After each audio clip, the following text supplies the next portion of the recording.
nesta manhã. Na realidade, nós vamos nos encontrar hoje em dois momentos, hoje pela manhã, hoje à noite também. Nos encontraremos para compartilhar um pouco mais da palavra do Senhor. Irmãos, o objetivo dessa manhã é uma aula, tá bom? Então nós vamos tratar o momento como uma sala de aula. Então, à noite nós vamos pregar. Eu até falei com o pastor Ivan qual a expectativa dele para hoje à noite, né? A pregação. Ivan, você quer uma pregação reformada? É uma coisa. Se você quiser uma pregação com sinais, milagres, é outra coisa. Você quer que eu fale em língua, né? Mandei para ele uma tabelinha, né, das minhas exigências, né? Com os critérios, o meu cachê para ele. E se um cego se levanta, a oferta tem que ser maior. O cego se levanta é horrível, né? Se um cego enxerga, a oferta tem que ser maior, né? Brincadeira, irmão, só para descontrair. O Ivan é um querido, amado do Senhor, né? Nós já nos conhecemos há alguns anos. E eu fico feliz por perceber amigos de ministério desfrutando da realidade do ministério, né? O que é muito bom. Nós nos encontramos em sala de aula, enquanto alunos e professor. E hoje nós somos parceiros de ministério e louvo a Deus por isso. Estamos na mesma peleja. Muito bem, irmãos, hoje pela manhã nós vamos tratar um pouco sobre mordomia cristã. É sobre isso que eu quero compartilhar com vocês e trazer alguns princípios, algumas orientações, dar alguns exemplos, ouvir também os irmãos, aquilo que vocês acham. Nós vamos trabalhar da seguinte maneira: à medida que eu vou falando, vai surgir alguma dúvida ou você desejará compartilhar alguma coisa. É possível. Então você levanta a mão e quando eu terminar o raciocínio eu te dou a oportunidade e você expressa aquilo que está no teu coração. Nós só não vamos abrir o espaço para testemunhos assim muito longos, né? Você não termina a aula.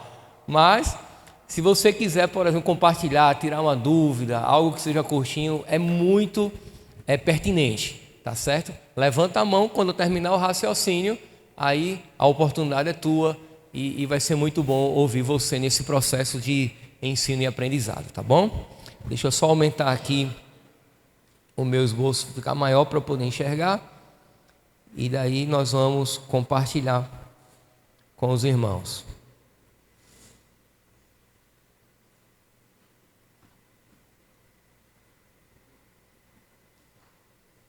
Perfeito.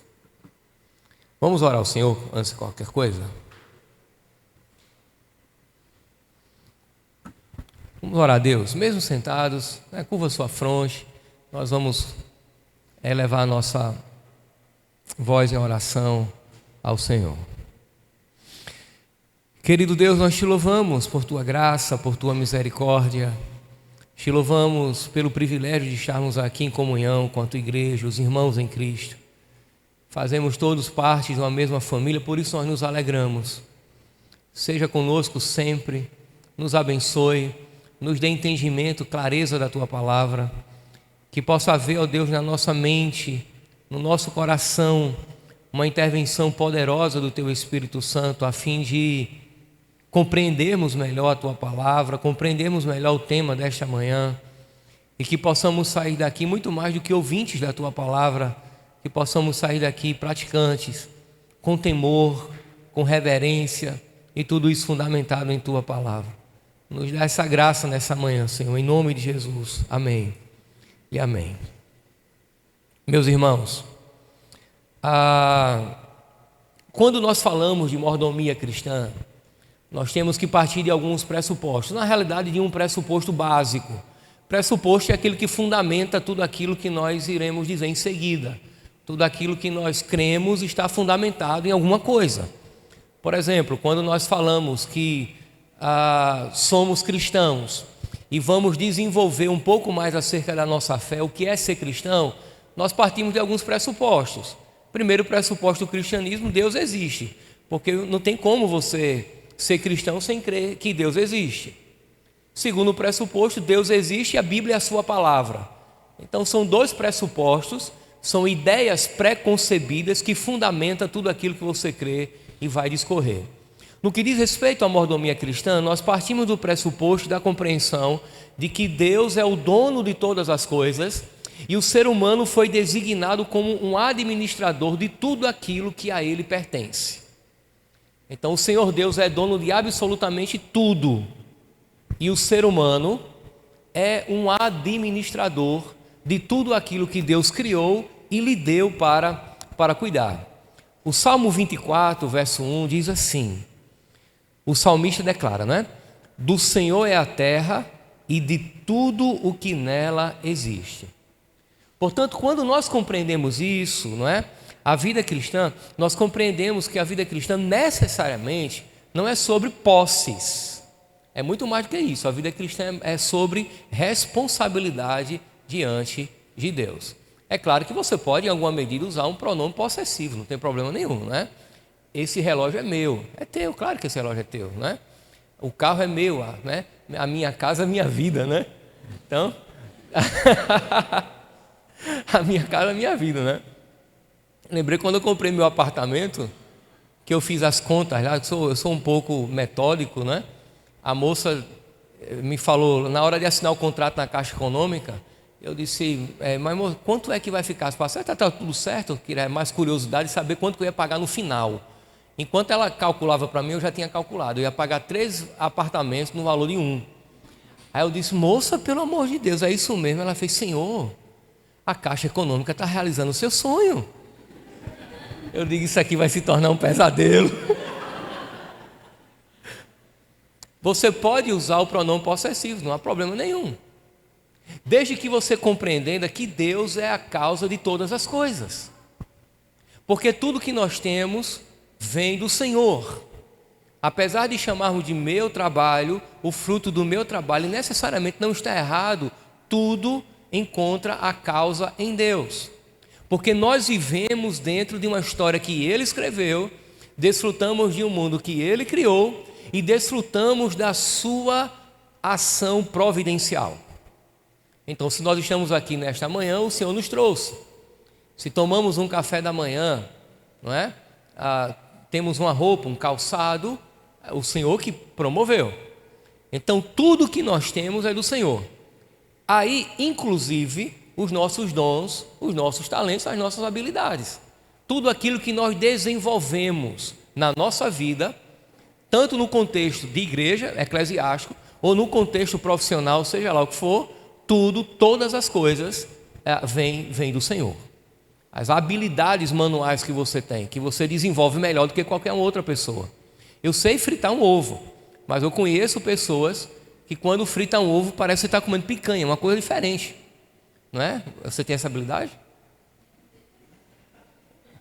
É isso aí, né? O cara é talentoso, já pode casar, fritar ovo, né? Você foi desenvolvendo, né? É desse jeito, entendeu? Então, assim, são habilidades que Deus nos dá. Eu não sei o que você gostaria de fazer ou ter. Por exemplo, eu gostaria de cantar, eu não sei cantar. Se botar no coral, eu faço a voz oculta. Não é? Eu sou desafinado, às vezes até orando. É bom porque o Espírito de Deus interpreta para o Senhor, né? Mas eu não sei cantar, mas é uma habilidade que eu gostaria de ter, não é? Eu não sei, eu acho que Deus não me deu porque eu ia me amostrar. Mas vamos lá, como é que a gente pode conceituar mordomia, não é? Nós temos um pressuposto. Qual é o pressuposto? Deus é dono de... E nós somos o quê? Mordomos, servos, empregados, do jeito que você quiser. Nós cuidamos daquilo que Deus criou.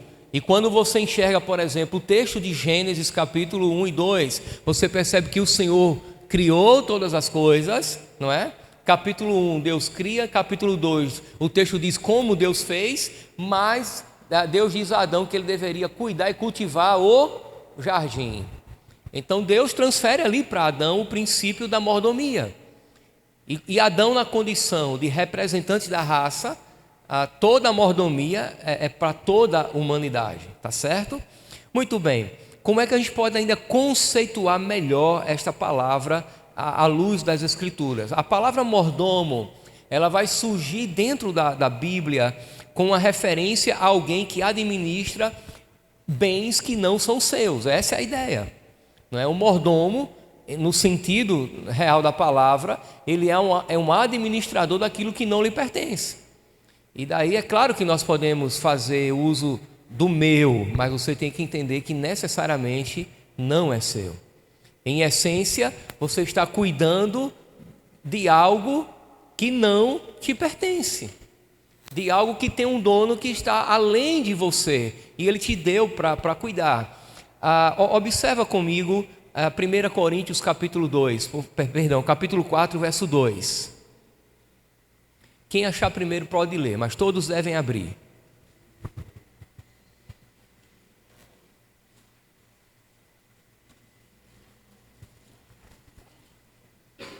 Primeira Coríntios capítulo 4, versículo 2. Quem vai ler? Lê em voz alta, tá?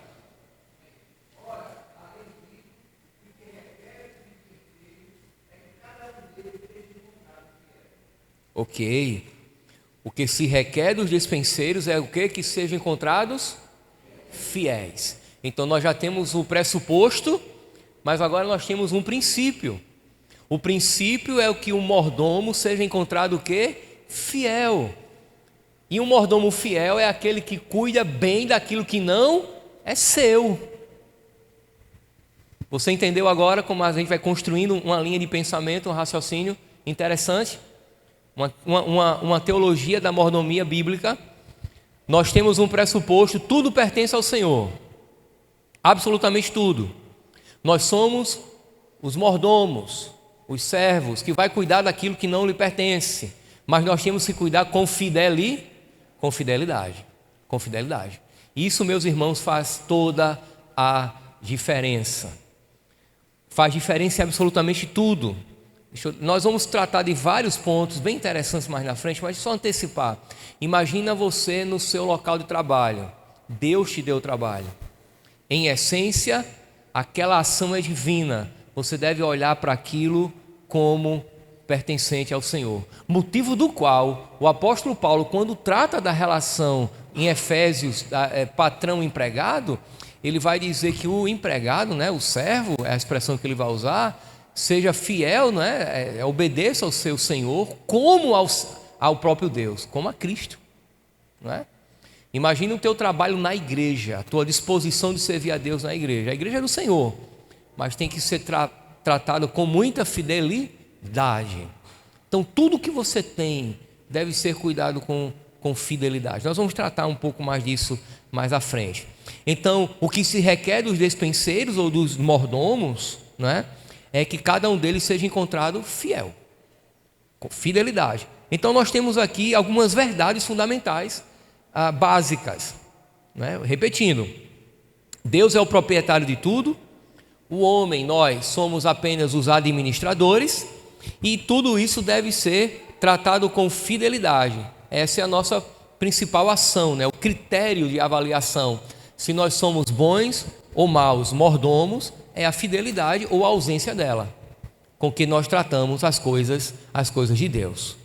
Muito bem, a partir de agora nós vamos detalhar algumas áreas dessa mordomia cristã. Então tem alguns pontos bem interessantes que eu quero tratar com os irmãos. E aqui, à medida que for surgindo a sua dúvida, você vai levantando a mão, tá? Mas a minha pergunta é irrelevante. Não é. De repente, a sua pergunta ou a sua dúvida que você acha que é irrelevante é a de todo mundo. Então é importante que você compartilhe. Muito bem. Quando nós falamos de mordomia, ela não se trata apenas de cuidar do dinheiro ou alguma outra coisa. Na realidade, a mordomia cristã envolve toda a vida. Então nós vamos tratar absolutamente disso. Por quê?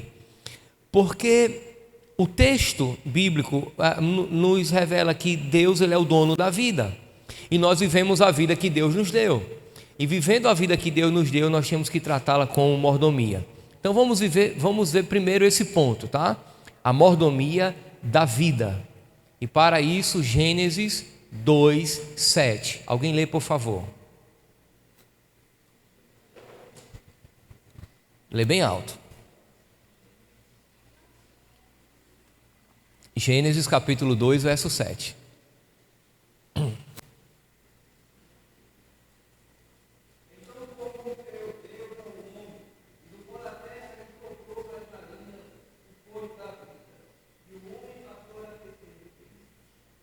Ok. Bem, sem entrar em muitas questões teológicas no texto, a ideia é apenas mostrar para você que Deus, Ele é o dono da vida, Ele deu a vida. A nossa vida tem a causa em Deus. A origem da vida é o próprio Deus. Ora, se a vida é um dom de Deus, eu tenho que cuidar bem dela. Eu não sei se você provavelmente você já deve ter ouvido, né? Aquela dicotomia que alguns cristãos fazem de o que importa é a minha vida espiritual, e quando eu morrer, me enrola num saco, joga em qualquer lugar. Você já ouviu falar? O corpo não presta para nada. Eu já ouvi muita gente falar nisso. Depois que eu morrer, não é? Não, tanto faz depois que eu morrer, não é? Não é bem assim. Não é bem assim. Porque o Senhor Deus nos deu a vida e nos deu e o corpo tem vida. Nós temos uma vida biológica e nós temos uma vida espiritual. E a Bíblia não faz essa diferença. Quando a Bíblia fala do ser humano como um ser vivente, é um ser completo, que tem um corpo e tem uma alma, mas é um ser completo. Você pode entender que tem uma parte material e uma parte imaterial, corpo e alma, material e imaterial, mas a Bíblia sempre fala do indivíduo como sendo um ser completo, mesmo quando trata das partes. Por exemplo, quando Maria entoa aquele cântico chamado Magnificat, quando ela recebe a anunciação do anjo, ela diz o quê? A minha alma engrandece ao Senhor, o meu espírito se alegra em Deus, o meu Salvador. Alma e espírito ali, na minha compreensão, é a mesma coisa. Mas quando Maria diz a minha alma, o meu espírito, ela está dizendo eu me alegro. Ela está dizendo ela toda. Ela não está dizendo que o corpo dela não tem nada a ver. Pegou a ideia? Quando Jesus diz assim, a minha alma está angustiada até a morte, lá no Getsemane. Quem é que está angustiado? Ele todo, não é? É tanto que o seu corpo transpirou sangue ali. Então, quando a Bíblia trata até das partes, se refere ao todo, porque toda a nossa vida foi dada por Deus e toda ela é importante. Agora, por que é que nós vamos fazer essa dicotomia de que uma coisa é importante e a outra não? Não é? Essa perspectiva de que o corpo não vale de muita coisa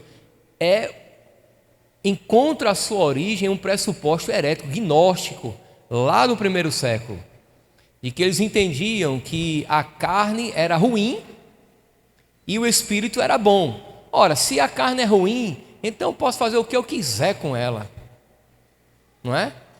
Eu posso destruí-la, eu posso maltratá-la, porque um dia a minha alma vai ser liberta desse corpo que tem tantos males. Era assim que acreditavam os gnósticos no primeiro século, e o apóstolo João, o apóstolo Paulo já ia combatendo isso. Na perspectiva cristã, tanto a alma quanto o corpo é uma bênção de Deus. Não à toa o corpo vai ressuscitar. Você acha que se fosse ruim Deus ia levar para o céu? Você acha que se o corpo fosse uma coisa ruim, Deus iria transformá-lo em glória para permanecer por toda a eternidade? Eu não sei como será, para ser bem sincero, como que é esse corpo revestido em glória, eu não sei, né? Mas só o fato de a gente não pecar mais já é extraordinário. Jesus, eu poder enxergar sem 4 graus de miopia é uma benção, não é? É maravilhoso, porque não haverá as imperfeições da era presente, isso nós sabemos, mas é o mesmo corpo, porém transformado em glória, sem pecado e sem as imperfeições da era presente, mas é o corpo, não é? Aí como serão as afeições físicas eu também não sei, não vamos entrar nessa questão. Onde eu quero chegar é que pensar na mordomia do corpo significa cuidar daquilo que não é meu. Aí, meu irmão, vamos para a prática agora. Obesidade. Obesidade é doença, comer demais é pecado, não é? Você deve cuidar daquilo que no teu corpo pertence ao Senhor. Então vamos lá, cuidar da saúde é bíblico, não é modismo, não é? De influência de internet, é cristão, é bíblico, não é? Alimentação regrada, exercício físico. Mas eu preciso tomar medicação. Você adoeceu, é normal, todo mundo adoece. Seguir o tratamento corretamente. Se o médico prescreveu e não há razão nenhuma para que você não faça o que ele orientou, então faça, não é? Dormir bem, descansar. Olha, deixa eu falar uma coisa para você. Essa coisa do descanso é muito interessante. Deus, ele criou o mundo em 6 dias e no 7º dia descansou. O Senhor Deus não cansa. O descanso divino ali diz respeito ao encerramento da sua obra criadora. Porém, ele estabelece um princípio para a criação. É a criação quem descansa. Então Deus estabeleceu uma norma para os seres humanos: trabalho e descanso. 6 dias de trabalho para um descanso. Pelo amor de Deus, não me pergunte esse negócio de escala 7 por 1, 6 por 1, 10 por 1. Não é essa a questão aqui, tá? A questão é que no princípio Deus estabeleceu que o homem deveria descansar. Jesus descansou. Porque, veja bem, mesmo no estado de perfeição, o homem se cansava. Cansaço não é fruto do pecado. Você já parou para pensar nisso? Cansaço é uma condição natural do ser humano criado por Deus, e descanso também. Adão tinha que descansar antes de pecar. Qual era o pecado que Jesus tinha para ficar cansado? Nenhum. Mas Jesus cansou ou não? Você lembra que ele estava lá no barco cansado? Dormiu de cansaço. Ele descansou. Se Jesus tinha que descansar, por que eu não descanso? Por que eu estou no automático? Por que pastores trabalham 20, 30 anos e nunca tiraram férias? Não é? Meu irmão, o princípio quando é quebrado é pecado. Não é? Por que você está dando virote sem parar de trabalhar pensando que vai ficar rico? Você tem que parar para descansar. Não é? Eu estava em sala de aula na faculdade semana passada e a professora deu uma aula sobre as teorias do sono, essa coisa toda tal. E como é importante dormir, porque o nosso corpo se recompõe enquanto a gente dorme. E o mais interessante é que a gente gasta uma energia cerebral muito maior enquanto dorme, mas é uma energia que é gasta, mas ao mesmo tempo recomposta. É um mistério que Deus criou, entendeu? E a gente negligencia. Então você tem que cuidar de si mesmo, tem que cuidar do seu corpo. Antes de eu vir para cá, antes do pastor Ivan me ligar, quando ele ligou eu já estava aqui, eu recebi uma ligação da minha mãe. Um primo meu de 55 anos, acabou de falecer, o Ronaldo acabou de falecer. Não é? Aí lamentamos a morte dele, claro, né? Crescemos juntos, ele é um pouco mais velho que eu, crescemos juntos, tal. Mas a conclusão que eu e minha mãe, rapidinho no telefone, não é? Uma vida desregrada. Não é? Muita comida, muita bebida, diabetes, muita reclamação da família, isso é conversa, não sei o que tal. Morreu, pronto, morreu. Cuide da sua saúde. Uma outra coisa é que você tem que valorizar a sua existência. Se a vida que Deus te deu faz sentido, não é? Você tem que valorizar a sua existência e viver para a glória de Deus. Lembra o que o apóstolo Paulo falou? 1 Coríntios, capítulo 10, versículo 31.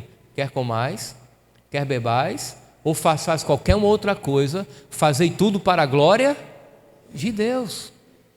Você tem que fazer com que a sua vida faça sentido. E ela só faz sentido se for vivida para a glória de Deus. O John Piper, ele escreveu um livro muito bacana, que ele fala de uma vida de desperdício. Porque uma vida que não é vivida para a glória de Deus é uma vida desperdiçada. Você desperdiça a sua vida quando ela não é vivida para a glória de Deus. Mas nós aprendemos equivocadamente que uma vida que glorifica a Deus é aquela vida que frequenta a igreja, que ora, jejum e lê a Bíblia. E o resto não é espiritual, é um equívoco. Isso é um lado da moeda. O outro lado da moeda é que a nossa vida prática, a nossa dinâmica, a nossa vida material, física, ela deve ser vivida para a glória de Deus. Então, cuida do teu corpo, não é? Para a glória de Deus. E faça com que a sua saúde tenha um sentido eterno. Tem um sentido eterno. Você pode enfermar simplesmente porque é comum a uma condição caída de pecado, ou você pode enfermar porque você procurou essa enfermidade. Não é? porque não se cuidou, fez extravagância, enfim. Mordomia do corpo, da vida.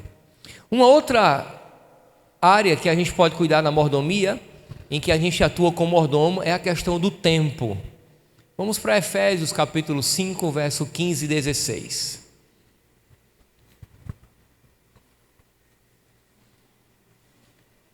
Alguém pode ler?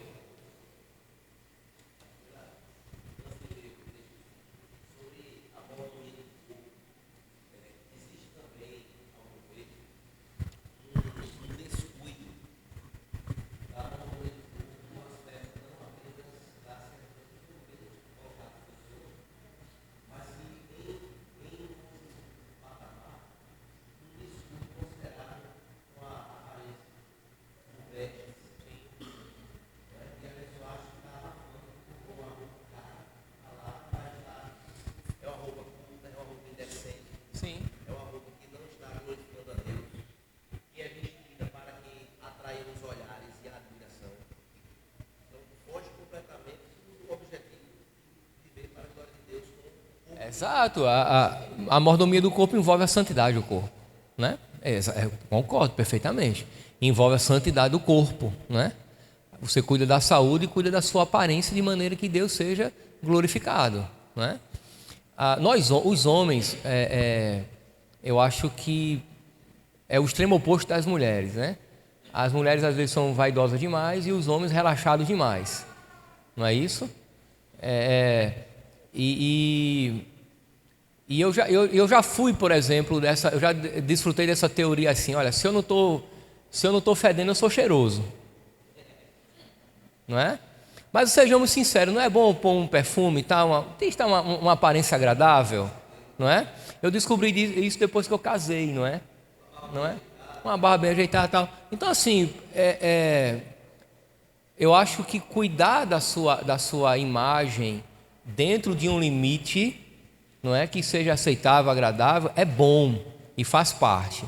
O extremo oposto também é um problema, o relaxamento ou a vaidade, a sensualidade. O problema é que nós gostamos de andar nos extremos, né?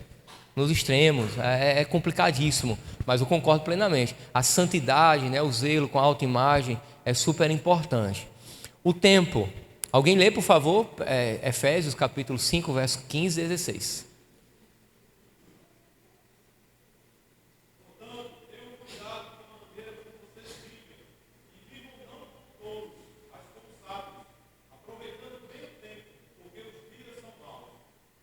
Aproveitando bem o tempo, porque os dias são maus. Gente, uma das coisas mais caras que nós temos hoje no mundo se chama tempo, não é?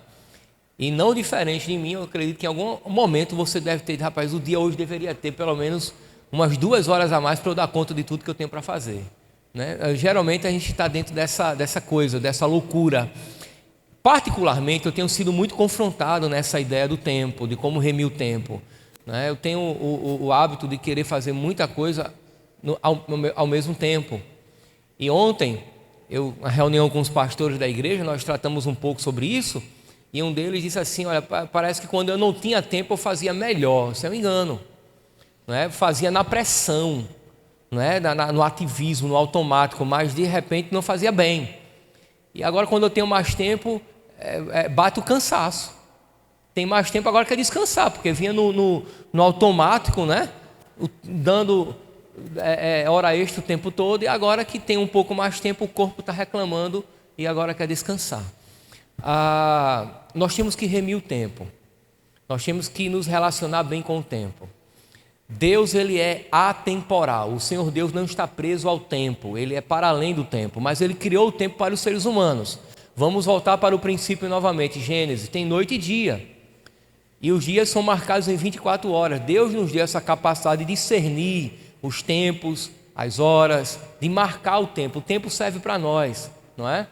E daí Deus foi sábio, nos deu 24 horas. Se eu acho que 24 horas não é suficiente, será que Deus errou? Claro que não.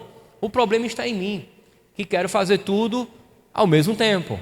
A sociedade impõe isso, não é? Nós não temos mais paciência. Quem é aqui da época da internet de escada? Não é? Você ia lá e ficava... Aí a gente ficava lá esperando, porque era o mais rápido que tinha na época, né? Eu ficava esperando às 2 horas da tarde para pegar um pulso de telefone que não cobrava, né? No sábado. Mesmo hoje, quando a internet dá um pano e a gente já está ligando para a operadora, olha, o negócio está ruim aqui e tal. E isso faz parte da modernidade, né? Nós somos muito rápidos, muito ágeis, mas isso está trazendo problemas, não é? Porque nós não temos paciência, nós temos crise de ansiedade, por conta, né, de todo um contexto que quer as coisas de imediato. E isso reflete a nossa vida com Deus, porque nós oramos e não temos paciência para esperar. Nós perguntamos a Deus e não aguardamos mais a resposta. Nós apresentamos as nossas causas diante de Deus e não temos mais a paciência de entender que Deus vai responder quando Ele quer e da maneira com que Ele quiser. Mas o tempo é algo com que nós devemos nos relacionar bem com Ele. Então vamos lá. Primeiro, a priorização do tempo. A prioridade da minha vida é Deus. Eu tenho que trabalhar, eu tenho que estudar, eu tenho que fazer absolutamente tudo, mas eu tenho que servir a Deus. Eu quero ser bem prático com você. Vamos lá. Universitário, estudante em medicina. O indivíduo, ele orou a vida toda junto com a família e passou em um curso, é dificílimo, a concorrência lá em cima. Deus lhe deu capacidade, ele entrou na faculdade, ele sumiu da igreja. Ele não tem tempo, porque estuda 2 horários, não tem tempo. Eu dei esse exemplo porque eu tenho uma sobrinha que passou por essa realidade. Ela fez: tio, é muita coisa, eu não tenho tempo de vir à igreja. Eu disse: mas quem te pôs dentro da universidade? Será que você estuda a semana todinha e não tem tempo de dedicar algumas horas em um dia da semana para cultuar a Deus? Isso vai derrubar o teu rendimento, tu vai ser uma péssima médica. Ela foi refletindo, não é? Ela foi refletindo. Concluiu o curso, é médica, e ela chamou para mim e fez: esse negócio de padrão médico eu não quero para a minha vida não. Negócio de dar plantão, ir no domingo, deixar de vir à igreja. Ela entendeu que era possível estudar a medicina e servir ao Senhor. Aí eu conheci um rapaz, eu dei esse exemplo para ela, que era casado, tinha 3 filhos, era obreiro na igreja e estudava medicina. Não é? Então, essas coisas que eu não entendo, como que o indivíduo, ele pede as coisas a Deus, quando Deus lhe dá, ele faz daquilo um ídolo e não prioriza o culto a Deus, não prioriza o serviço a Deus, porque ele agora não tem mais tempo. Então a estratégia é o seguinte: junta os irmãos da igreja e, para salvar aquele irmão, ora para Deus tirar tudo que ele tem. Senhor, o Senhor que deu agora tira, porque o mais importante é a vida dele, não é? Traz ele de volta, Senhor, tira o emprego, tira a universidade e tal. Então, assim, é uma questão de prioridade, não é questão de que eu não tenho tempo, é uma questão de prioridade. É você entender que Deus lhe deu aquilo para a glória dele, e o culto é importante. Nós servimos a Deus enquanto cultuamos, enquanto pregamos o evangelho, enquanto servimos a Deus dentro, fora da igreja. É uma questão de prioridade de tempo. E para isso eu tenho que aprender a evitar o desperdício do tempo. Evita o desperdício de tempo. Cada um tem um ritmo biológico, não é? Tem pessoas que têm que dormir 9 horas para recompor as baterias, 10, 12, principalmente adolescente, não é? Dorme pra caramba. Adolescente dorme. Mas tem pessoas que com 4 horas está pronto. Eu conheço pessoas assim, não é? E aquela coisa de que todo ser humano tem que dormir 8 horas é mito, tá? Cada pessoa tem um ritmo biológico. Tem pessoas que têm que dormir. Se eu não estiver fazendo nada, eu durmo em qualquer lugar, né? Kátia, não sei se vocês viram nas redes sociais, Kátia postou eu dormindo na loja dela. Ela disse: filho, fica aqui que eu vou ali já já. Eu sentei, ela tem uma loja de cosméticos aqui em Mangabeira. Eu sentei na cadeira, não tinha nada para fazer, eu dormi. O meu cunhado entrou, filmou eu dormindo, pegou um bocado de coisa da loja, foi embora. E eu continuei dormindo. Então, se eu não estiver fazendo nada, eu durmo. Aí tem pessoas que dormem menos. É o ritmo biológico. Mas veja bem, nós temos que evitar o desperdício de tempo. Nós desperdiçamos muito tempo. Qual é o maior roubador de tempo da modernidade? Fala para mim hoje. Pronto, não precisa dizer mais nada. Antes era novela. Não é? Eu tenho um amigo pastor que ele gosta de assistir novela. Ele é sociólogo. Não estou assistindo novela, eu estou fazendo análise social. Antes era novela, mas meus irmãos hoje são redes sociais. E sejamos sinceros, a gente fica só rolando o feed. Na maioria das vezes. Você concorda? Não é? Tem pessoas que já têm problema na mão, né? Com repetição e tal. Enfim, problema na coluna. Já tem alguns transtornos, né? Por problema de postura. Enfim, não desperdice o seu tempo. O tempo é caro e tempo é para a glória de Deus. Você tem condições de fazer tudo. Pessoas, por exemplo, que não fazem o seu culto doméstico, não oram com a família, não fazem absolutamente nada, não leem a Bíblia, não oram, não praticam as disciplinas espirituais em casa porque não tem tempo. Gente, isso é um absurdo. Você tem tempo porque Deus te deu, você não está usando corretamente. Se você não aprendeu, seja um pouco sistemático, não é? Anote o que você vai fazer, programe o seu dia. Nem tudo vai dar certo, é verdade. Imprevistos acontecem, não é? Aquilo que você não programou, mas aconteceu. Você já acordou para ir ao trabalho e estourou uma torneira. Uma criança adoeceu durante a madrugada. Não foi conforme você planejou, mas são eventualidades. Não é a tua rotina comum. Você tem que aprender a se programar, a ser sistemático de verdade, não é? Sem que isso se torne uma escravidão para você. Se o que você programou não deu certo, fica tranquilo, não tem problema. Fugiu do teu controle. Mas a desorganização com o tempo não pode se tornar uma prática, não é? O desorganizado com o tempo é fácil de identificar. Ele só chega depois do louvor, mesmo morando na outra rua. Tem gente que mora na esquina da igreja e chega atrasado, não é? Ele não consegue honrar compromisso. E nós cristãos legalizamos, canonizamos um pecado.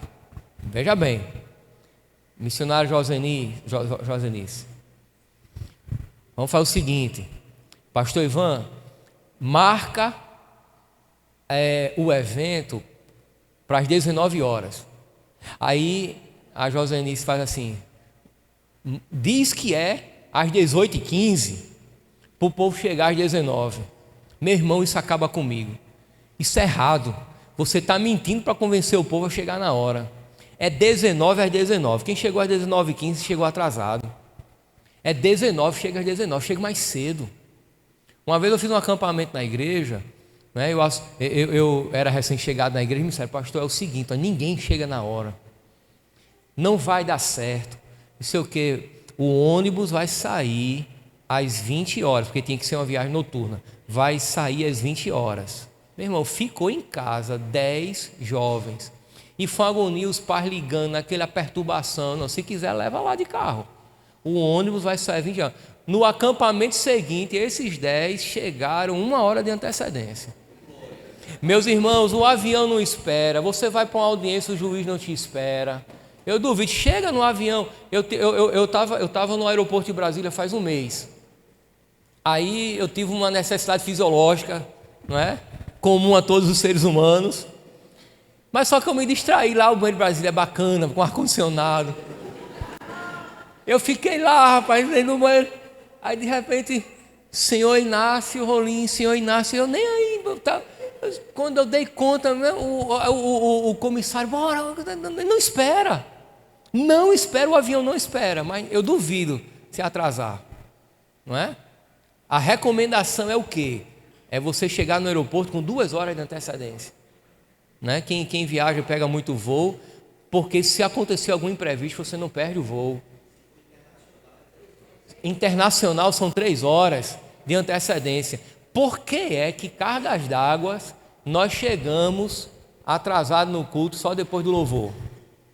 O louvor não faz parte do culto? não é serviço a Deus? Não é? Eu chamei a atenção de um seminarista da nossa igreja. Não, pastor, porque são as crianças, o bichinho leva a culpa. Mas é no domingo, tem aula? Não. Meu irmão, começa a se arrumar de meio dia. Vai dar tempo. Eu sei que nem eu também tenho um filho, eu sei que dá trabalho. Já teve caso a gente sair de casa, cruzar o portão, cair não fazer cocô na calça, todo dia tem que voltar. Eu sei que isso acontece. Eu não estou falando do imprevisto. Estou falando que foi normalizado, não é? Aí coloca a culpa nos bichinhos, não é? Não, uma vez ou outra é normal. Eu sei disso. Ninguém é louco de saber que as exceções acontecem. Você vai ter que remir o seu tempo, não é? Eu descobri, tinha uma turminha lá na igreja que só chegava depois do jogo do futebol. Quando tinha jogo no domingo eu já sabia que eles iam atrasar. Aí eu comecei a observar o padrão. Tinha jogo, eu não sou ligado em futebol não, apesar de gostar, mas quando tinha jogo era o padrão, eles chegavam atrasados, era o padrão. Quando tinha jogo chegavam atrasados. E eu comecei a observar, né? Terminava o jogo, aí o deslocamento e tal, aí eu comecei, né? E chamei. E eu tive que exortá-los. O que é prioridade na sua vida? Não é? Será que se cair um jogo, será que a Copa do Mundo, olha só, quem é que não quer assistir Brasil e Argentina na Copa do Mundo? E o Brasil sendo vitorioso? Eu quero assistir. Mas se cair no domingo à noite na hora do culto, e aí agora? A gente vai transferir o culto para outro dia? Vai fechar a igreja? Não é? Bota o culto mais para lá, mais para cá. A questão, será que o mundo vai se acabar? Aí me perguntaram, né? Na igreja, mas pastor, uma vez na vida mudar o horário do culto, será que a igreja ia fechar? Olha que coisa interessante. Na prática não, claro que não. Mas o que é que nós estaríamos declarando? O que é que você declara? A prioridade. O que é mais importante? O problema é a mensagem que você transfere. O problema são as prioridades do meu coração, né? Os ídolos da nossa alma, entende? Então o tempo é muito importante e deve ser observado. Então você tem que aprender a remir o teu tempo, tá bom? Então faça isso com sabedoria. Organize a sua vida com sabedoria. Faça uma coisa de cada vez. Aprenda a dizer não é? Chamaram você para uma coisa, para uma segunda coisa, para uma terceira, aprenda a dizer não. Hoje eu não posso, amanhã é possível, está resolvido o teu problema. Ou, não é? Digo, olha, aguarda, é possível, deixa eu só ver aqui, eu vou ter que cancelar um compromisso, se for possível eu atendo. Isso é muito comum na nossa vida pastoral, né? A dificuldade de dizer não é? No ministério é muito complicado isso, e isso traz problemas seríssimos, às vezes de mordomia. Antes de a gente passar para o outro ponto, tem eu vou contar um milagre, mas não vou contar o santo porque ele é conhecido aqui em João Pessoa. Eu vou chamar de pastor João, tá certo? Mas o nome dele não é esse. Uma igreja lá em São Paulo convidou o pastor João para pregar no aniversário da igreja. E ele confirmou a ida. E quando foi no dia, o pessoal estava no aeroporto, ele não apareceu. Fizeram contato com ele, ele esqueceu de ir. E foi pregar em outra igreja. Não é? Aí foi bem constrangedor, mas a igreja entendeu, tá tudo bem, tal, é um bom pregador. E daí o que aconteceu? O próximo ano você vem. E convidaram o pastor João no ano seguinte. E aconteceu a mesma coisa. Só que olha como aconteceu. Ele deveria estar em São Paulo, mas deveria estar pregando na igreja que eu auxiliava, lá em Funcionário 1, no Betel, e deveria também estar no Betel, lá em Jacumã. Aí na época o pastor Edmundo ligou para mim, Neto, pelo amor de Deus, será que ele vem? Eu disse, pastor, considerando o senhor, e o pastor José Nilson está lá em Jacumã, eu acho que ele vai priorizar o senhor. Eu estou com pena de José Nilson. Aí de repente Nilson liga para mim, Neto, o que é que eu vou fazer? Nilson, é o seguinte, eu vou aí, eu prego no lugar dele, ele prega no meu, e ele vai pregar aqui, eu prego no lugar dele aí. Pode ser, pode. Aí o pastor Edmundo ficou tranquilo, eu fui pregar no lugar dele. Só que ele ia pregar em Funcionário 1 2 vezes, era sábado e domingo. Quando foi no domingo, ele já tinha que estar em outro lugar. Aí eu preguei no lugar dele de novo, na igreja de Funcionário 1. Quando eu encontrei, eu disse: olha, a oferta que tu ganhou, passa para mim, porque foi o que preguei. Mas resumindo, quando foi no terceiro ano, a igreja lá convidou ele, de novo em São Paulo. E ele foi.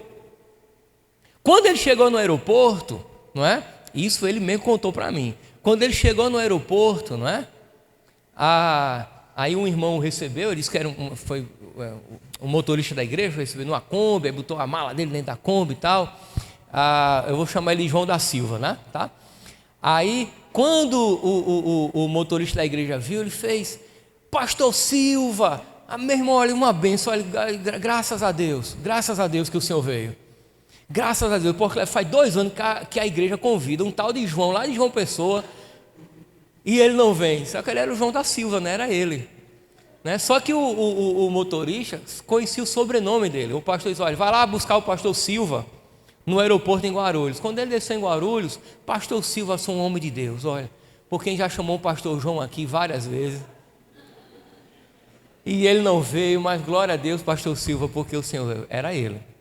Ele contou esse testemunho para falar do problema que ele tinha com o tempo, não é? De aceitar coisa demais e acabar dando mau testemunho.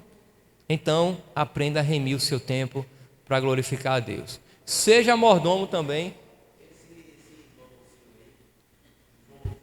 João da Silva, é João da Silva, viu?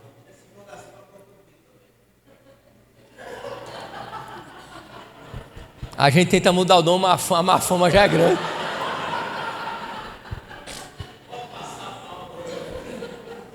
É peso, meu irmão, vamos ser sinceros, é feio ou não é? Então organize o seu tempo, tá certo? O pastor vai até que horas? Já está acabando? Tá, então vamos lá. Mordomia com os seus dons e talentos. 1 Pedro 4, verso 10. Alguém lê, por favor. 1 Pedro 4, 10.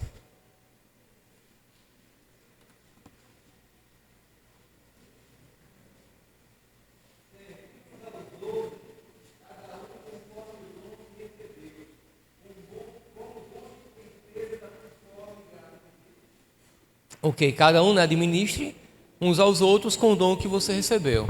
Essa coisa dos dons, elas são muito interessantes. Particularmente, eu não compartilho daquela visão de alguns teólogos sistemáticos que fazem divisão entre dons espirituais e dons naturais. Eu entendo essa divisão, acho que didaticamente ela é bacana para você compreender algumas coisas, mas essencialmente eu não consigo fazer diferença. Eu acho que tudo é dom de Deus. E tudo parte do princípio que o Espírito Santo nos deu. Por exemplo, lá no Antigo Testamento, Deus deu a Oliabe, não é? E qual é o nome do outro? Tem 2, no tabernáculo. O Senhor deu àqueles homens, um é a Oliabe e o outro eu não me recordo agora, a habilidade para trabalhar com madeira, com ferro, e habilidades manuais na construção do tabernáculo. Então, se você entende que tudo que Deus te deu é um dom, você vai canalizar para a glória dele. Então, nós temos pessoas que têm dons dos mais diversos. Então, o que acontece? Em primeiro lugar, tente compreender quais os dons que Deus te deu. Na igreja, os dons não se resumem apenas a cantar, pregar, ensinar, nada disso. Se tudo que Deus te deu é um dom, então tudo pode ser revertido para a glória dele e pode estar a serviço da igreja. Quando você lê Efésios capítulo 4, Paulo deixa claro que a dotação de dons, vamos chamar dessa forma, tem um objetivo, que é a edificação da igreja. Então, o dom ele não é um fim em si mesmo. O dom Deus nos deu para estar a serviço do outro, é sempre o outro. E a igreja vai sendo edificada desta forma. Então o dom, em primeiro lugar, descubra o que Deus te deu. Nós fizemos um projeto missionário na nossa igreja um tempo atrás, ele tem se repetido anualmente, e uma irmã me procurou e falou: pastor, a única coisa que eu sei é cozinhar. Eu disse: maravilha, eu não tenho esse dom. É útil, na obra, na execução, é útil na igreja. E isso pode ser útil de diversas formas na vida da igreja. Ela disse, mas como? Como que eu posso auxiliar um irmão? Eu não sei pregar, eu não sei. Ela foi falando daquilo que é comum na igreja. E eu tentei fazê-la refletir. Por exemplo, na visita a um enfermo, a uma família que não consegue, no momento, executar algumas tarefas, uma mulher que pariu, não é? Está de resguardo, poxa, ela precisa do auxílio das irmãs da igreja, que vá lá, né, naquele dia fazer o almoço, o jantar, para dar um alívio para aquela família que está sobrecarregada de alguma forma. Gente, isso é dom, isso é uma coisa maravilhosa. Isso é assistência mútua, né, que a igreja pode servir uns aos outros. E nós temos que entender que isso é mordomia, está a serviço do outro. Então, nós não podemos negligenciar aquilo que Deus nos deu. Os puritanos diziam assim: se você sabe consertar sapatos, conserte para a glória de Deus. Eles chamavam isso, né, de corandel. Seria aquela ideia de viver para a glória de Deus. E isso faz diferença, uma diferença enorme na maneira com que você enxerga a sua vida. Ela começa a fazer sentido, não é? E você não se preocupa, não é, em ter o que o outro tem, porque Deus também te deu alguma coisa. Não é verdade? Deus também te deu alguma coisa. E como é útil na igreja? Um dia desse estourou um cano lá em casa. Assim, isso não pode ser difícil, pelo amor de Deus. É um cano encaixado no outro. Isso é um Lego, né? Eu fui pensando, isso é um Lego, né? Um cano encaixado no outro. Não é possível que eu não sei emendar um cano. Aí consegui emendar um cano. Mas veja bem, não é a minha habilidade. Na igreja, quando dá um problema, quando eu olho já está resolvido, porque tem irmãos na igreja que são extremamente habilidosos na parte elétrica, nessa parte de eletrônica, os instrumentos. Eles desenrolam de um jeito que às vezes quebrou e foi consertado, eu nem fiquei sabendo. Eu não sei fazer aquilo, eu só sei o que é elétrica se eu levar um choque. Eu não sei consertar aquilo. Eu tenho um tio que ele faz de tudo que você imaginar. Ele faz absolutamente tudo. Nada nessa área de mecânica, de conserto de equipamento é um mistério para ele. Ele não tem o que fazer agora, também é pedreiro, acerta cerâmica, ele faz tudo, não é? Senta a porta, ajeita a fechadura, não é? Sei lá, ele faz tudo. Eu não tenho essa habilidade. Agora ele não suporta ficar meia hora, 15 minutos com o livro na mão. É entediante para ele, não é? Ele não fala em público, ele é tímido, não é? É lento para falar mais do que eu, para comer, ele come no cantinho dele, o jeito dele é assim. Mas é talentosíssimo, Deus lhe deu. E essas pessoas estão dentro da igreja, e elas têm que servir a igreja, elas têm que servir os irmãos da igreja, elas têm que se dispor, pegar tudo aquilo que Deus lhe deu e dar, não é? De volta, porque não é seu, você está cuidando daquilo que Deus te deu, ok? Então você tem que começar a fazer com que aquilo que Deus te deu tenha sentido eterno. Vou explicar para você isso, veja bem. Nós estamos aperfeiçoando uns aos outros para encontrar-se um dia com o Senhor. Você concorda com isso? O objetivo da igreja não é encontrar-se com Deus? Então, quando Paulo, o texto bíblico, no caso aqui Pedro, fala de um dom que é útil para a vida do outro, é porque o que eu tenho é útil para te aperfeiçoar, trabalhar na tua vida e te preparar para encontrar com Deus. Não importa o que seja, tá? Então, coloque os seus dons e os seus talentos à disposição da igreja, do próprio Deus. Avançando um pouco mais. A mordomia dos bens materiais. Provérbios, verso 3, verso 9 e 10. Isso aqui é bem interessante. Provérbios 3, 9 e 10. Alguém achar, já pode ler. A gente está pertinho já de terminar.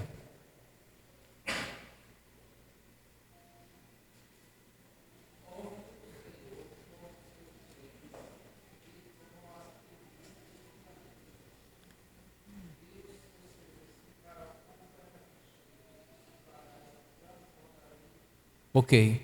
Honre ao Senhor com os seus bens, né? Qual é a promessa aí que o texto bíblico faz? Seja generoso, porque Deus será generoso com você. Eu não quero me demorar muito aqui, mas eu não compreendo vida cristã. Eu vou ser breve aqui, porque eu quero chegar em um outro ponto mais na frente importante.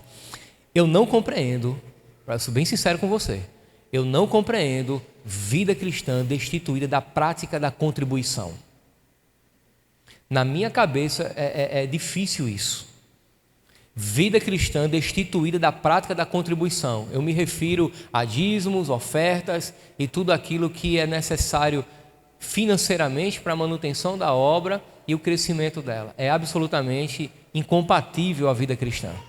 Eu sei que esse é um dos pontos mais difíceis na vida do cristão, mas isso não é retórica pastoral, não, é bíblico. O problema é que nós estamos tão assim, eu vou dizer justamente armados contra a teologia da prosperidade, que estamos perdendo a teologia da contribuição bíblica. Contribuir é bíblico.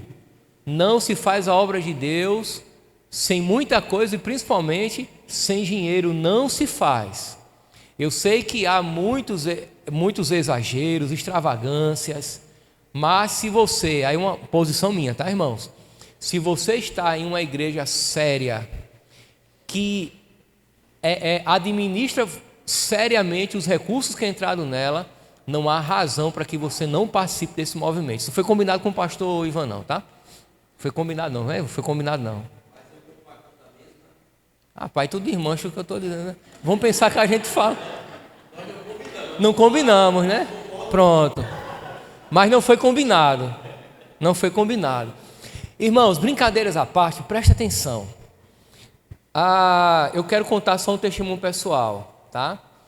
Quando eu assumi a igreja do Betel Brasileiro no bairro da Torre, eu fui para aquela igreja. A igreja passava por um momento muito difícil, não é? Em todas as áreas, mas eu quero tratar de uma questão financeira. Eu fui para aquela igreja para receber bem menos do que eu recebia como pastor auxiliar na igreja anterior, que eu era pastor auxiliar.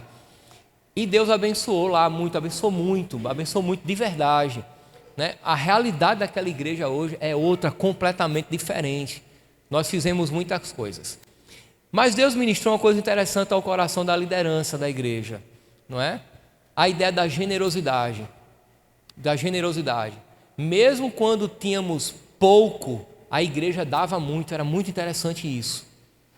E nós começamos a fazer o seguinte: o pessoal dizia, pastor, a gente precisa comprar, um exemplo, uma estante nova dessa. O que é que vai fazer com a velha? Não, a gente vende porque dá para pagar pelo menos. Gente, mas não já está pago, isso aqui não já está pago.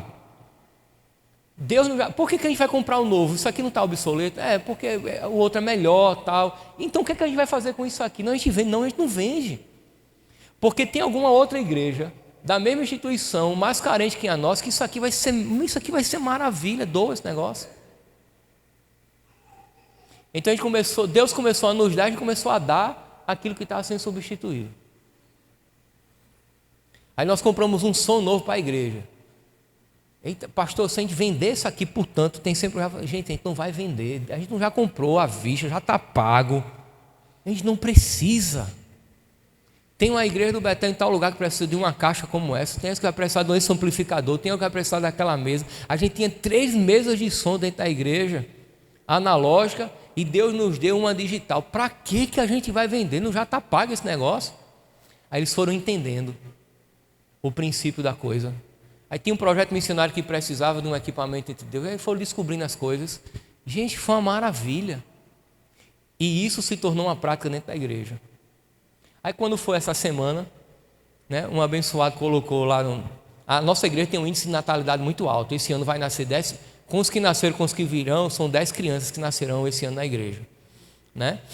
Aí um abençoado tem um cercadinho, aí colocou, né, vende um cercadinho, boão, né? A igreja está tão disciplinada que, não é, pastor, está vendo, ó, tanta criança na igreja, por que ele não doa?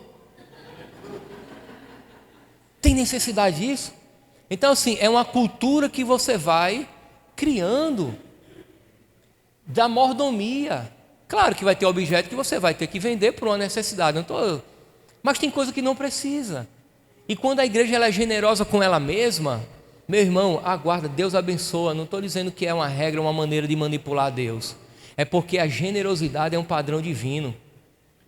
Ou a graça não é generosidade? Jesus foi enviado por generosidade divina, sim ou não?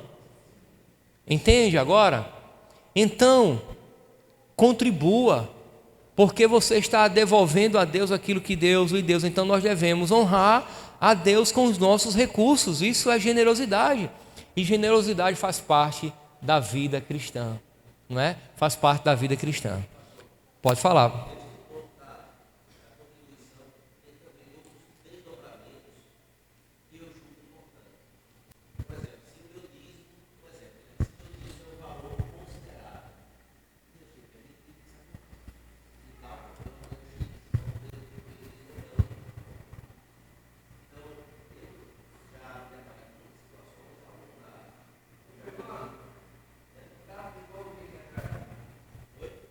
Ele quer que você fale.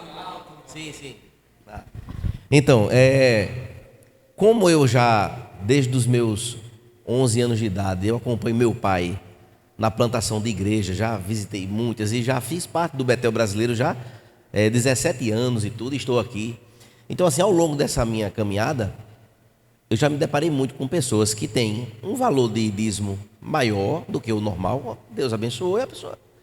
E aí a pessoa toma a liberdade de administrar como é que ele vai devolver isso ao Senhor. Não, peraí, meu valor é isso aqui, então peraí, eu sou da igreja aqui, mas peraí, eu vou pegar um pedaço, vou mandar para tal canto. Eu vou pegar um pedaço, eu vou comprar coisa para a igreja. Como se ele estivesse dando para a igreja, mas na verdade ele está descontando do dízimo dele. Eu vou pegar uma parte aqui e vou mandar para outro local. Eu vou pegar um pedacinho e vou mandar para o missionário. E isso eu acho errado. Você administrar como é que você vai devolver a Deus a sua parte que pertence a Ele. Porque a pessoa se serve da igreja, a pessoa está cooperando numa igreja, a pessoa está aqui cooperando com essa igreja, a igreja serve a pessoa também. E na hora de haver essa parte da mordomia, então agora eu que vou decidir, eu vou ser o administrador daquilo que é de Deus. Para mim, é um problema. É um problema que eu acho. Entendeu? Não, a gente não combinou não, mas... Tem um caso bem interessante, antes de passar para você. Isso acontece na minha vida pastoral, essa coisa do indivíduo reter o dízimo para investir naquilo que ele acha mais interessante. Eu encontrei alguns casos como esse, principalmente integrante do Ministério Louvor. E recentemente, uns 3, 4 anos atrás, tem um integrante do Ministério Louvor na nossa igreja que eu percebi que ele não estava dizimando mais, mas eu não fui falar com ele. Assim, eu acho que é uma coisa muito pessoal, isso é muito particular, não é? Eu só conversaria com ele em algum momento que eu achasse cabível, né? Se a conversa fosse pertinente, mas eu acho que isso é muito, muito pessoal. Enfim, mas aí sei que em uma conversa com ele, a conversa caiu aí. E ele compartilhou comigo que estava juntando o dízimo dele para comprar a mesa de som da igreja. Veja bem, ele queria fazer uma coisa boa, mas aí eu expliquei para ele que não é dessa forma. A igreja não precisa só da mesa de som. Na realidade, ele queria investir o dízimo dele naquilo que o satisfazia, não é? É interessante isso, não é? Eu gostaria que a igreja tivesse isso, mas o pastor disse assim: acalma, no momento nós não podemos comprar. Não é a prioridade do momento, mas aquilo ali favorece o desempenho ministerial dele. Então ele começa a juntar o dinheiro do dízimo para comprar aquele objeto, porque satisfaz a bateria que ele quer tocar, o violão que ele gostaria de ter. Então isso é muito complicado, porque isso revela um sentimento muito egoísta, tal, aquela coisa toda. A igreja ela tem muitas prioridades.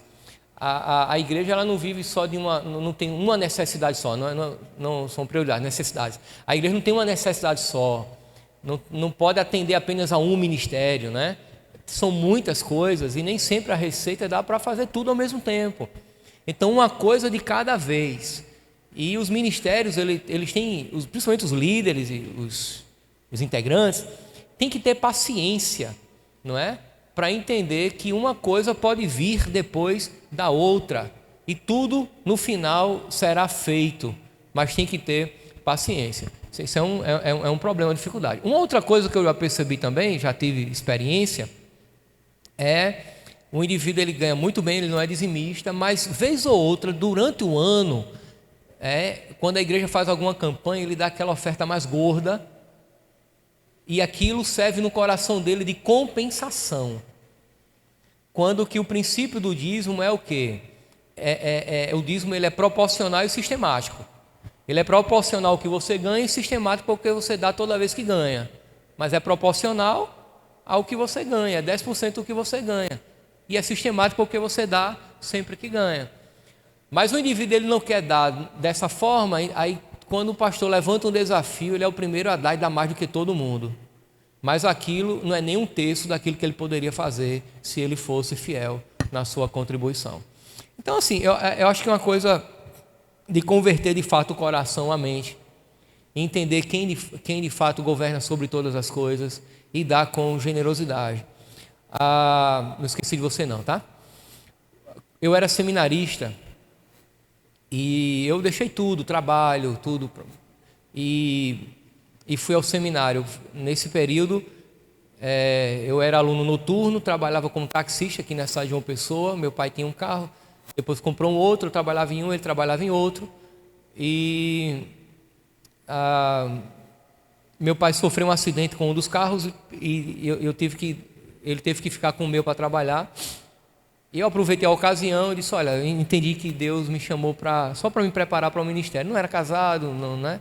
Então eu tive esse privilégio de não depender necessariamente do trabalho naquele momento. Fui para o seminário, a igreja, na ocasião, fez a proposta de eu me tornar aluno interno. Então eu fui para o internato do Betel Brasileiro, fiquei lá.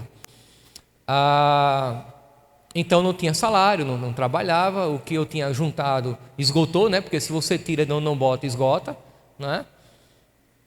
E a igreja me dava, além de pagar a minha mensalidade, só pagava mensalidade, né?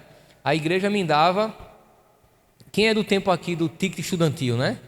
Do ticket estudantil, aquela cartelinha, você ia tirando um passo, porque depois desse ano de internato, eu saí do internato e voltei para casa e eu precisava ir para o Betel e voltar de ônibus, né? Então eu andava do bairro da Torre até a Lagoa, pegava o 701 para ir para o Betel, Alto Mateus, depois fazia o ônibus de volta e ia a pé para casa novamente para economizar, porque era apenas 30, o talão era apenas 30, e eu precisava de 2 ônibus, então eu tinha que economizar um ônibus todo dia. Então eu tinha que ir a pé e voltar para a Lagoa todo dia. Só que o meu desejo era ser dizimista. Mas como é que um desempregado liso, quebrado na emenda, vai ser um dizimista? Não tinha salário, não tinha nada. Então quando eu pregava que ganhava uma oferta, eu dava o dízimo. Mas eu entendi, como eu recebia 30 passe estudantil por mês, eu entendi que 3 era o meu dízimo. Aí quando, lá na igreja, no Betel de Jaguaribe, eu era de lá, aí tinha uma urnazinha dessa lá na frente, eu ia lá com a mãozinha fechada e pá, os 3 vale transporte. Aí quando era no final do culto, o irmão Lucas, que era o tesoureiro, fazia: irmão Neto, vem cá, vem cá, vem cá. Meu irmão, olha, eu não sei quem é,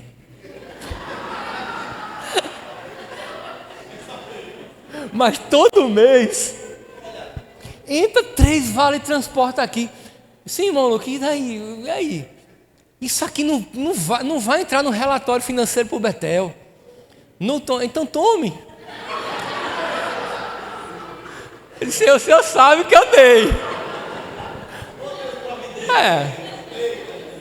Mas meu irmão, vou ser sincero a você, eu fazia com tanta alegria no coração, entendeu? Com tanta alegria no coração, não é?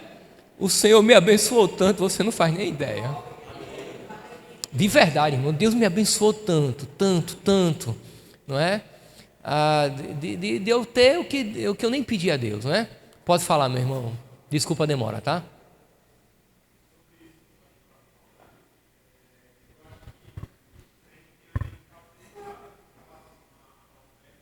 Sim.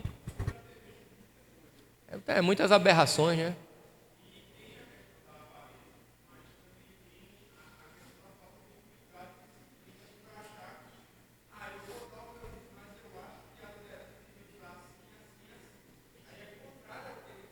Aham.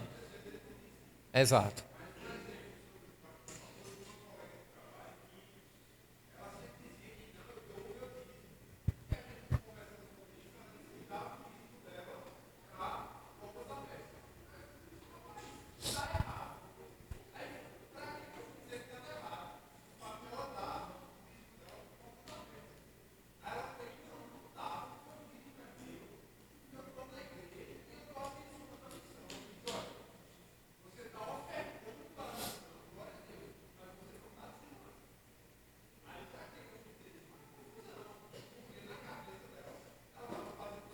É. Eu encontrei eu tive um problema com um seminarista que ele entendeu que ele era obra de Deus, então ele não dizimava porque o dízimo era. Ele dizimava para ele mesmo. Sério, não estou exagerando, não. Ele dizimava para ele mesmo, assim, sabe? Ele ficou irritado porque na ocasião a igreja não podia auxiliá-lo na mensalidade do seminário, ficou irritado, não é? E já que a igreja não me ajuda, em vez de eu dar o dízimo para a igreja, eu vou dar o dízimo para mim mesmo. Pode falar, varão.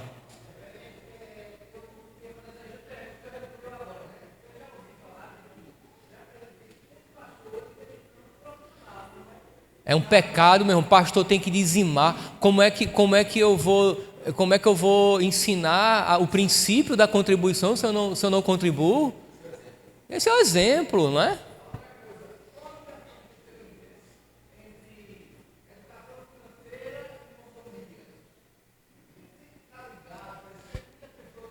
Eu acho que um bom mordomo, ele tem as suas finanças bem equilibradas, né? A educação financeira cabe à mordomia.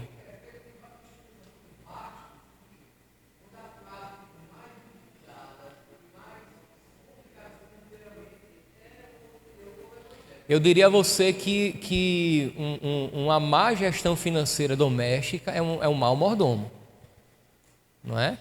Eu não preciso comprar o que eu não posso pagar. Tem coisas que eu consigo viver sem, não é?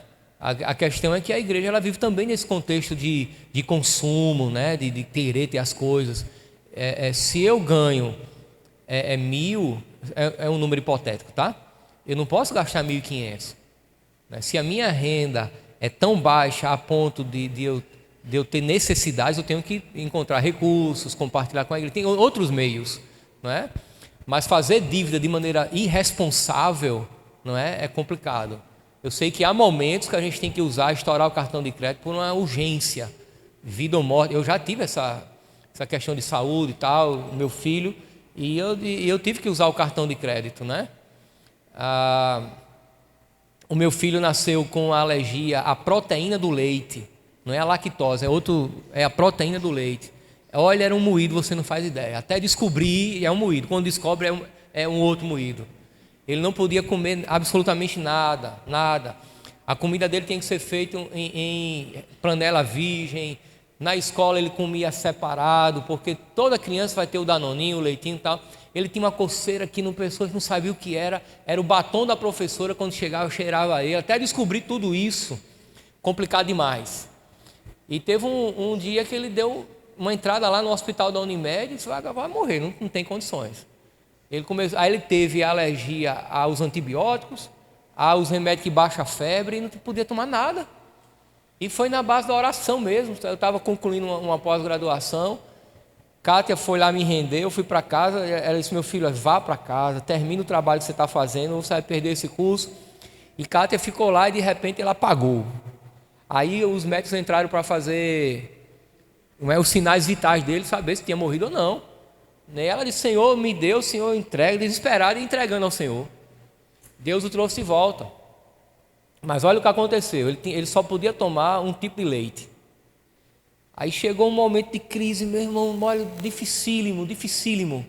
E eu não tinha dinheiro para comprar o leite. A lata de leite custava, na época, já fazem 15 anos, né? Custava na época R$35. Eu estava em casa com R$35. Ela disse, filho, esse leite só tem no Carrefour lá dos bancários. Eu disse, pronto, estou indo agora. E eu parei para pensar, eu disse, pronto, eu vou a pé.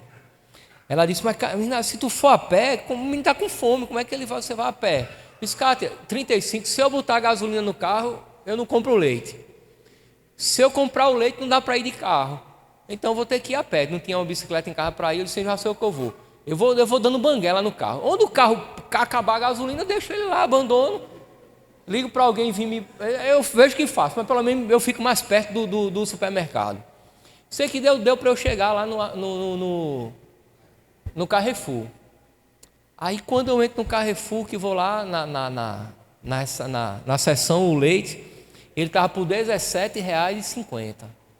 Metade do preço, né? Aí eu disse, rapaz, o negócio está vencido. Aí eu olhei, tá não. Aí eu vou dizer sério aos irmãos, eu fiquei perturbado essa mente. O que é que eu vou fazer agora? Eu disse, mas eu só tenho R$35, eu tenho um cartão de crédito no bolso. Mas aquela coisa, você tem, mas não pode gastar. Eu olhei para a prateleira, meu irmão, a prateleira ia como daqui ali na parede. Eu disse, Senhor, olha, Senhor, se eu estiver sendo irresponsável, o Senhor pode me julgar, pode me mandar para o inferno, que faz, mas eu vou levar esse tudinho que tiver aqui. Aí eu peguei 2 carrinhos, chamei o rapaz, eu disse, moço, tem mais lá dentro. Porque o negócio é 35, está por 17, está errado, né? Eu com medo de pecar, está errado. Ele fez, não, esse preço mesmo está no sistema. Aí eu enchi os carrinhos, eu liguei chorando, tremendo para cá, tá por R$17, meu filho. Eu falei, o que é que eu faço? Aí disse, meu filho, creia em Deus. Você está sendo irresponsável, a gente está fazendo alguma coisa com a finança, isso não é o nosso problema, é que a gente não tem dinheiro mesmo, né? Aí ele disse, olha, então traga, vamos orar e traga esse leite. Eu trouxe, me enchi, aí eu me tremia, né? E eu sempre fui assim muito emotivo. Aí eu disse, Senhor, ele só pode tomar isso, se ele não comer ele morre. Aquela agonia, levei, cheguei em casa com um monte de lata de leite, feliz e preocupado. Passei no cartão. Quando foi no outro dia, isso minha mãe, os pais dela, não sabiam nada disso. Quando foi no outro dia, o meu sogro ligou e disse, Inácio, vem aqui, meu filho, aqui em casa. Eu disse, irmão Geraldo, o que foi que aconteceu? Não, vem aqui em casa que eu tenho um negócio para você ir para a Catinha. Vem aqui em casa. Eu fui. Aí quando nós chegamos lá, vem para almoçar. Aí nós fomos almoçar. Aí ele disse, olha, o dia foi bom nas vendas e tal, toma isso aqui para vocês. Meu irmão, olha, diante de dizer como estou exagerando, foi o dinheiro da fatura do cartão, mas certinho. Você entende? Então, assim, irmãos, mas essas coisas não acontecem só com os pastores. Isso é a nossa vida cristã. Eu disse, Senhor, diante de Deus, Senhor, se eu estiver pecando, não deixa eu levar não. Porque entre a minha fidelidade ao Senhor e o meu filho, eu quero te honrar. Eu não quero ser irresponsável.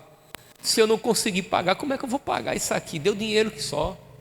Como é que eu vou pagar esse negócio? A fatura do cartão, como é que eu vou pagar? Eu saí da casa da minha mãe, eu não quero, dar trabalho para ela. E Deus honrou. São exceções. Você não pode fazer isso para comprar um sapato novo, trocar o iPhone. Não é? Fala, varão.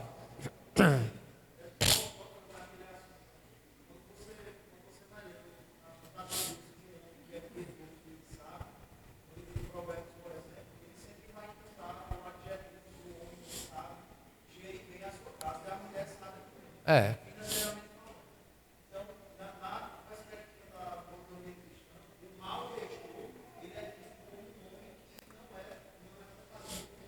Você tem que aprender. Eu entendo que nem todo mundo sabe administrar o seu dinheiro, é normal, mas você tem que ter, no mínimo, a humildade de buscar ajuda. Pronto, lá em casa, quem cuida da finança doméstica é Kátia. O dinheiro, meu salário entra na minha conta, o dela entra na conta dela, ela pega o celular, e vai pagando as contas, e ela que sabe o que sobrou, o que não sobrou, o que tem de reserva, ela guarda dinheiro, ela faz reserva, eu não sei, eu confio plenamente. Na igreja quem administra sou eu,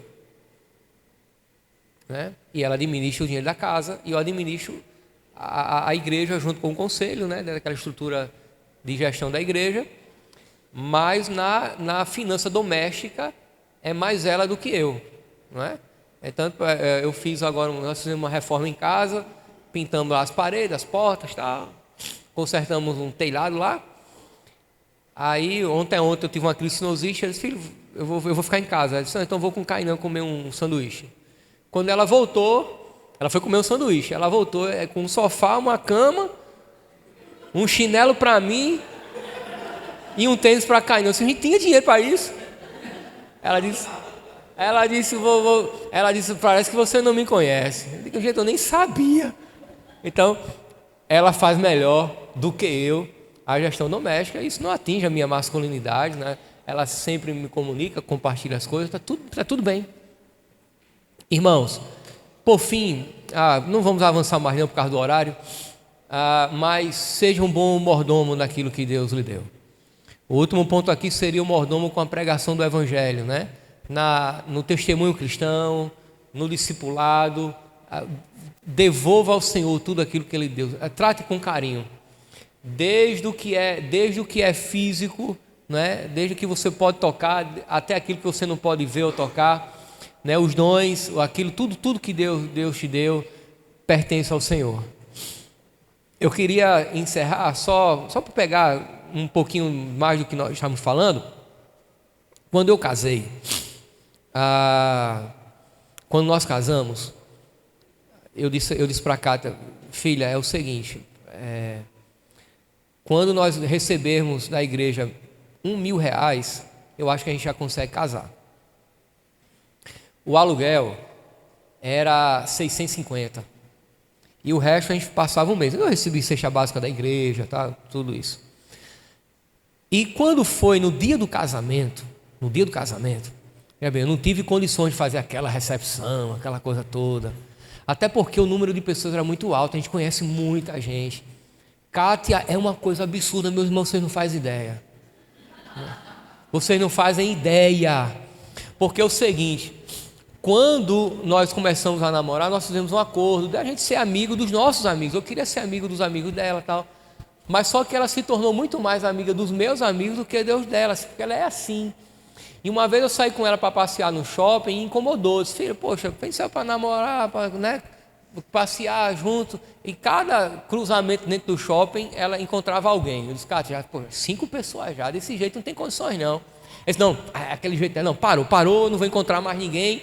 A gente estava assim, ó.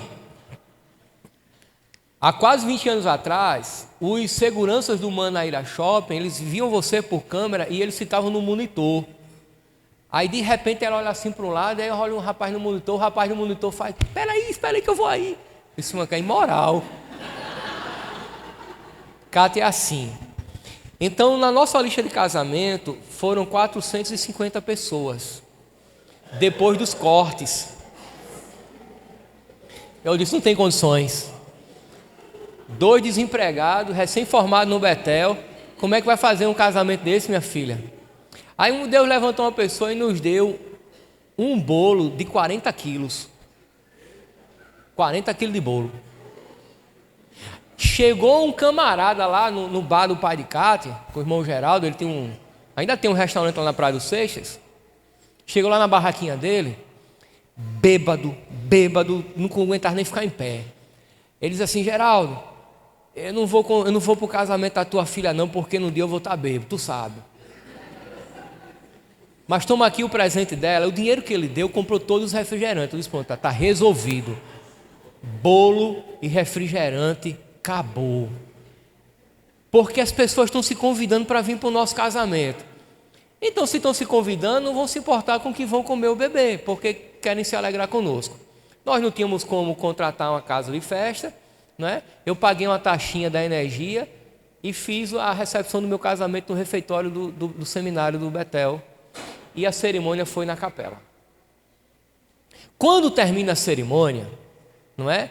Eu deveria receber o meu salário no dia do casamento. O tesoureiro ligou para mim, pastor, se preocupe não que eu levo. Quando ele foi lá, ele me deu um abraço com a lágrima correndo no canto do olho. Eu falei, pastor, infelizmente, a gente não tem o seu salário para lhe dar. Irmão, assim, na lata. Vai bater uma dor na espinha, não?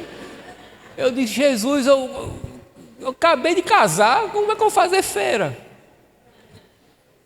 Chegou outro irmão, me deu um abraço e me deu um presente e colocou um envelope como é que chama? Na roupa que eu aluguei, né? No negócio lá.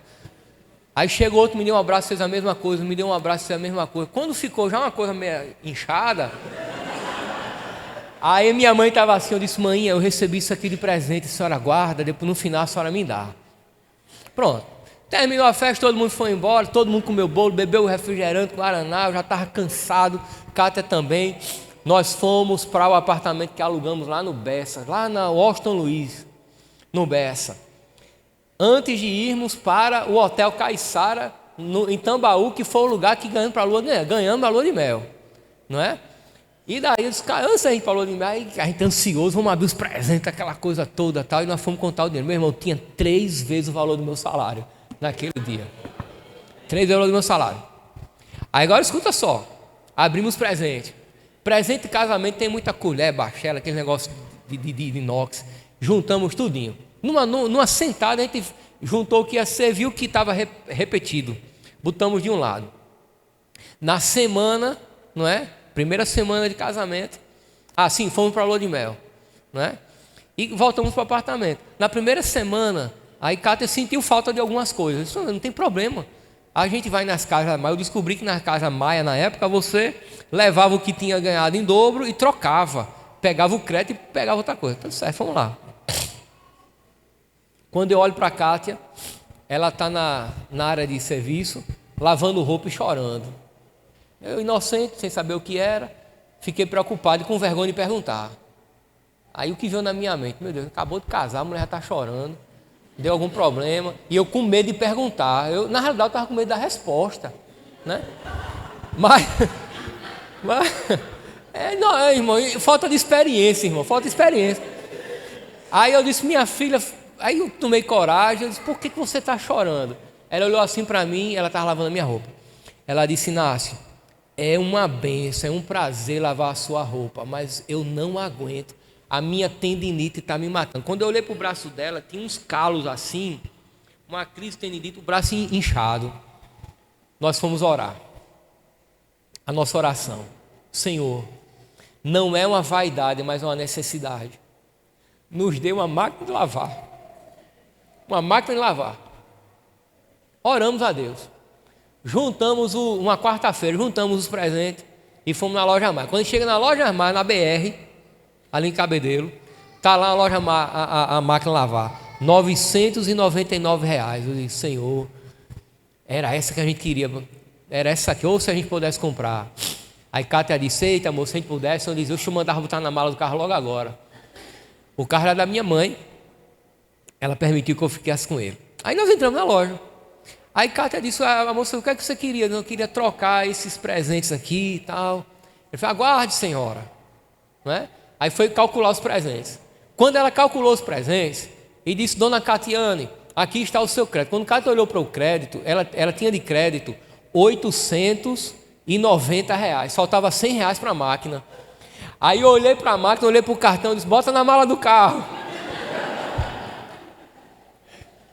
Aí a moça disse, e os R$100? Eu disse, 2 vezes no cartão. Irmãos, Deus ele é provedor, tá? Mas cuide bem daquilo que Deus te dá, tá bom? É uma bênção servir ao Senhor. Obrigado por ter me suportado até agora, né? Chorando. Não estava programado para chorar, foi combinado não, né? Mas na tabelinha, pregação com choro vale mais. Vamos ficar de pé?